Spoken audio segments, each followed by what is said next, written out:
शाहबंदगी। साधु किसे कहते हैं? साधु मार्ग कठिन धर्मदासा, रहनी रहे सो साधु सुबासा। पांचों इंद्री सम करी राखो, नाम यमी रस निस दिन चाखो।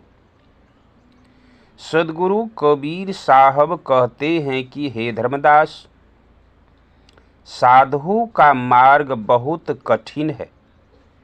जो साधुता की उत्तम सत्यता, पवित्रता, निष्काम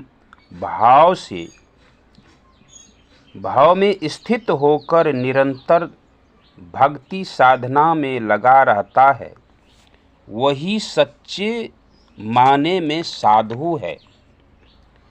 वही सच्चे अर्थों में साधु है जो अपनी पांचों इंद्रियों यानी आँख, नाक, कान, जीभ एवं काम इंद्रियां को बस में रखता है और सद्गुरु द्वारा दिए गए सत्यनाम ज्ञान के अमृत रस को रात दिन चखता रहता है।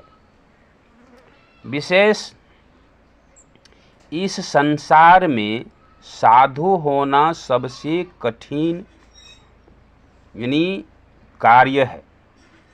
इसलिए मोह माया के बंधन में बंधे सामान्य मनुष्य साधुता के क्षेत्र में प्रवेश नहीं करते। इस सारहीन संसार से निराश कोई कल्याण की इच्छा करने वाला जिज्ञासु ही साधु बनता है।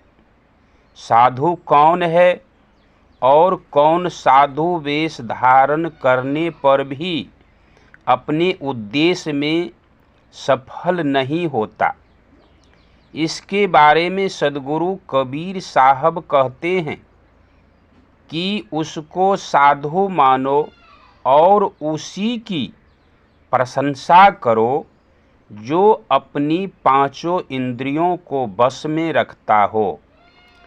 जिसके बस में ये पांचों इंद्रियां नहीं है, उससे परमपिता परमात्मा कोसों दूर है।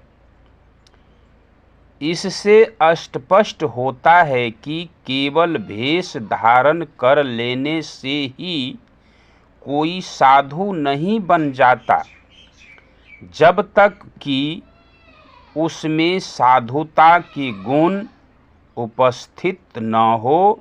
सद्गुरु कबीर साहब ने अमृत वाणी में साधु के उत्तम गुण लक्षणों का एवं महिमा का विस्तृत रूप से वर्णन किया है, जो सामान्य मनुष्यों के लिए ही नहीं बल्कि साधु समाज के लिए भी आदर्श शिक्षाप्रद है। कबीर साहब साधु के लक्षण बताते हुए कहते हैं कि हृदय में कोमल, दया भाव रखने वाला, शुद्ध आचरण करने वाला, इंद्रियों को बस में रखने वाला, जिसने मोह माया मान अभिमान हर्ष शोक एवं निंदा का त्याग कर रखा हो, उसे साधु जानो।